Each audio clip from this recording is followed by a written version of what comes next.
Good morning, students. Today we are going to start exercise 14.4 of chapter statistics. In this exercise, we will learn some measures of central tendency and we will learn their formulas also, and we will do some questions by using these formulas. Now, first of all, let's see the definition of measures of central tendency. The data values which represents the whole data are known as measures of central tendency.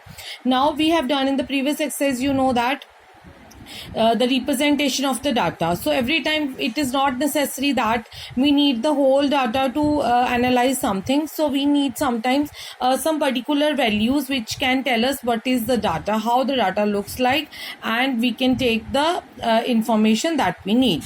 So that measures are known as mean, median and mode. They are known as the measures of central tendency. They can be from the data or they can not be from the data. So our first is mean. So the mean is the average of all the data values is known as mean. Suppose we have a raw data, how we will find mean? Just add all the data values and divide by total number of the data values. Here n represents the total number of the data values and xi represents the data value. Like I varies from 1 to n means x1, x2 means first data value, second data value, third data value, and suppose we have total in term 5 data values. So I varies from 1 to 5. It means x1, x2, x3, x4 and x5. Now what do you mean by this sign? This sign is known as summation. Summation stands for the sum of all the data values, x1 plus x2 plus x3 plus x4 plus x5 divided by n. That is the total number of the data values. Suppose you have ungrouped frequency distribution. Basically we have converted our raw data into ungrouped frequency distribution table. Then how we will calculate the mean? Suppose we have some xi's and fi's. We have some x1 like x2 xi means x1 x2, and suppose x3 and f1 f2 f3 are the corresponding frequencies of these data values. So our mean will be, first we will multiply them, this with this, this with this and this with this. Then we will add them. So x1 f1 plus x2 f2 plus x3 f3. So in general if we have n terms, so it will be goes up to xn fn. So in summation if we will write, these two are multiplied first, xi fi or fi xi summation, then I varies from 1 to n. Summation of fi means f1 plus f2 plus f3 f. So that is the sum of the frequencies. That is also represented with capital N. So here you have to, how many terms are in this? The sum of the frequencies. Of course the term total are the sum of the frequencies. So here also the summation will come.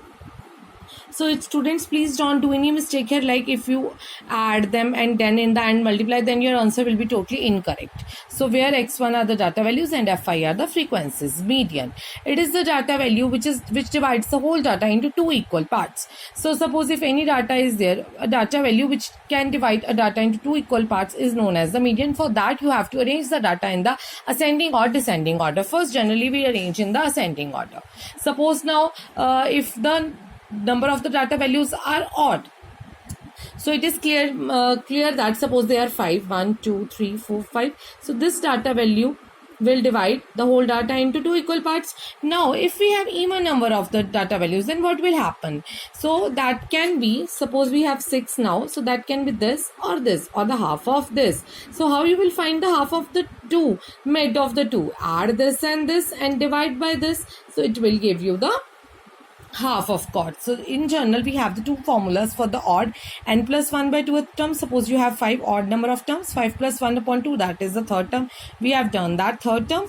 Now for the even number, third and the fourth term, that is 6 by 2 plus 6 by 2 plus 1, that is, here you can see that here 1 is added then divided with 2. Here when first we have divided with 2, then we have added 1, because if we will add 1 and divide by 2, answer will come in points, and that observation is nothing exists there.